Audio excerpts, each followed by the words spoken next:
pues eso narrar. Mi hijo siempre decía, ¿para qué? ¿Para quién? Esa era la pregunta que resonaba en mí. ¿Para qué? ¿Para quién?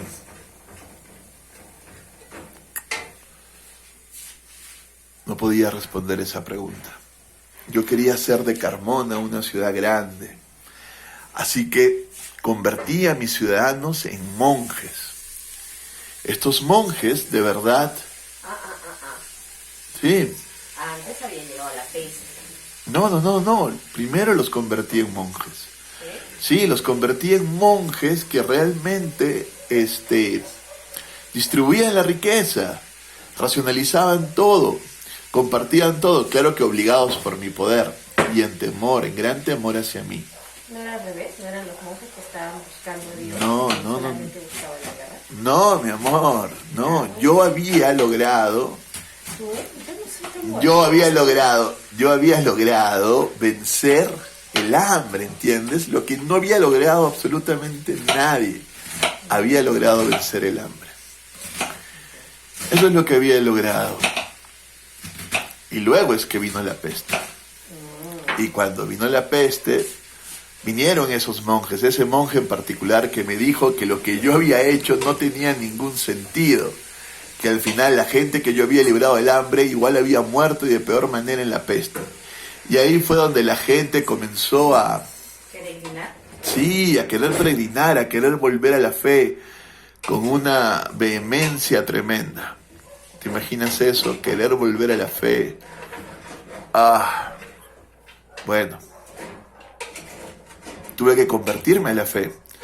Tuve que hacerme uno con ellos, si no perdería el trono.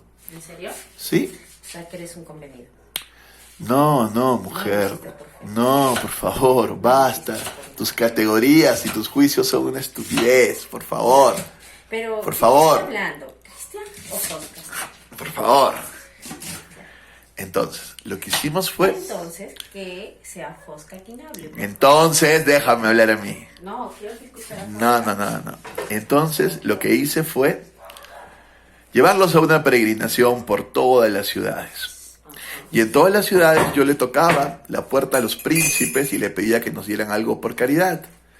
Y los príncipes querían darnos, pero yo le decía a mi pueblo que no nos habían abierto la puerta. Y en su corazón nacía una frustración tremenda. Fui a otra ciudad que tenía un puerto hermoso que siempre había querido conquistar. Hice la misma operación y le dije a mi gente que no nos querían recibir cuando no era verdad. Así que esa noche tomamos esa ciudad. Entramos como monjes y luego en la noche sacamos nuestras espadas, violamos, matamos y conquistamos la ciudad. Hice de Carmona de verdad una ciudad próspera e hice la guerra por todos lados. Mis monjes volvieron a ser unos grandes guerreros. Recuerdo bien cuando conquisté una ciudad y me metí por el foso. Recuerdo que todavía no tenía la conciencia de mi inmortalidad y pensé que iba a morir y me desesperé. Y luego simplemente no sucedió. Conquisté, pero por más que hacía la guerra, siempre venía otra. Y lo que conquistaba luego lo perdía. Y lo que perdía luego conquistaba. Sí, era demasiado loco. Siempre estaba conquistando y siempre estaba perdiendo. La guerra no tenía ningún sentido. Y otra vez la pregunta, ¿para qué? ¿Para quién? Así que decidí dejar de hacer la guerra y manipular a las demás ciudades con acuerdos comerciales. Y con el comercio yo pude dejar de hacer la guerra. Porque de hecho si entrábamos en guerra ya no les podía vender, ya no les podía comprar lo que ellos vendían. Obviamente, eso es sagrado. No es sagrado. Realmente no hay nada sagrado, mujer. Y entonces lo que logré Pero fue... ¿por qué haces una guerra sino para enriquecerte? Sí, pero te cuento que cuando traté de hacer la guerra no logré enriquecerme. Perdí tanto como gané, es como si no hubiera hecho nada. Haces la guerra para no aburrirte. No, la guerra ya me aburría. El olor a muerte me aburría. Es que eres inmortal, ese es un problema. No, el olor a violación, los cráneos de los bebés aplastados por los caballos ya no me daban ningún tipo de sensación. Era tedio. Y eso es lo que sentía, tedio. El comercio y la paz de mi ciudad también me daba tedio tremendo. Hasta que un día vi a una niña que tenía unos ojos de fuego increíble. Esa niña despertó en mí las ganas de tener un hijo de verdad, porque el anterior hijo, el cual me había matado y yo había asesinado, él había querido matar a un muerto.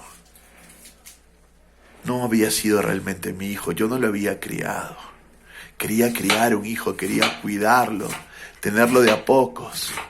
Y tuve un hijo, lo llamé Antoni.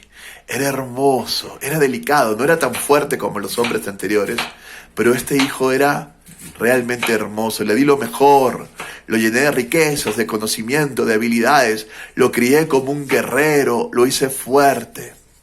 Lo llené de niños y niñas para que lo acompañaran, como una especie de corte, pero él elegía a Beatriz. Esa niña de ojos de fuego que yo había conocido, ella era su preferida. Beatriz siempre lo retaba, Beatriz era un amante del peligro, siempre lo estaba poniendo en riesgo, Antoni, y eso me ponía muy mal. ¿Cómo era posible que ponga en riesgo a mi hijo? Una noche Beatriz lo retó a cruzar el lago nadando y yo fui a rescatar a mi hijo que estaba ahogado. Le salvé la vida. Estaba Yo. ahogándose. Si se hubiera ahogado. Así es cierto. Estaba ahogándose. Yo salvé a mi hijo. Le di la vida, le di todo. Y él dijo, he cruzado el lago.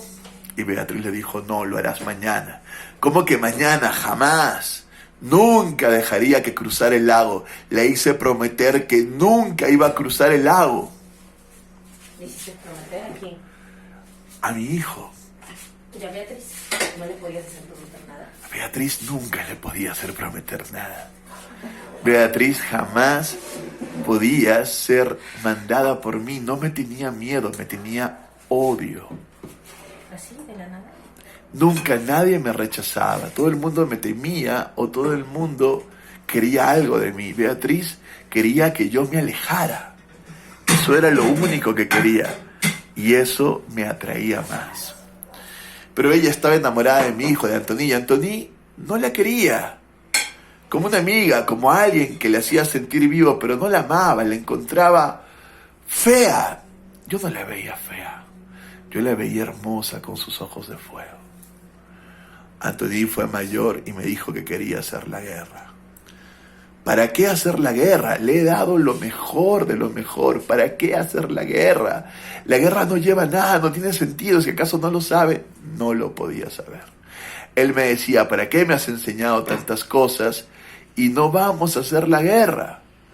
Déjame gobernar Carmona y déjame hacer la guerra. ¿Para qué enseñas a un soldado a ser soldado si no va a poder ser soldado? Sí. Quizás solo le enseñas para disfrutar. No. ¿Acaso no es genial aprender solo para disfrutar el aprender? Me encanta. ¿Qué sentido tendría? O me encantaba aprender. Bueno, él hizo la guerra. Y murió haciendo la guerra. Yo fui a su lecho de muerte y dijo, papá, ¿estás orgulloso de mí?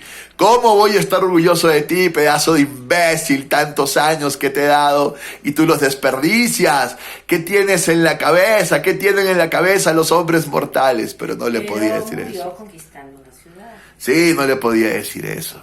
Yo le dije claramente, estoy orgulloso, hijo. Muy orgulloso. Murió con una flecha conquistando una ciudad y todo el pueblo celebraba y coreaba su nombre. Todos decían Antoni, Antoni, Antoni. ¡Ah! Antoni solo había traído más guerra, la perdición de Carmona. Tuve que hacer tratos, tuve que hacer otras guerras para volver a conseguir la paz de mi ciudad. Su guerra no había servido para nada. Los hombres no saben lo que les conviene, así que fui donde Beatriz y le dije, tú no sabes lo que te conviene y por eso te casarás conmigo. Sé que me detestas, pero yo te obligaré a casarte conmigo. Y así fue, la obligué, pero nunca le pude obligar a amar. Le dije que me amara y ella nunca me amó. Me dijo, lo tienes todo, pero nunca tendrás mejor. No, ¿No? lo tienes todo, pero no tienes nada para dar. No podía amarla. Nunca podría amarla.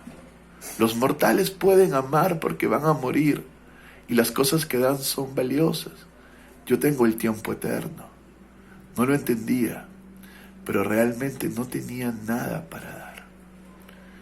Ella dijo que jamás podría amar a un muerto. Y entonces me fui, dejé Carmona, le di su libertad. Cuando se la di ya era muy tarde. Una parte de ella, no solo que era una anciana, una parte de ella había muerto. Yo tenía esa maldición. No solo estaba muerto, sino que mataba el alma de la gente. Les enseñaba que la vida no tenía sentido. Y tarde o temprano, ellos lo creían.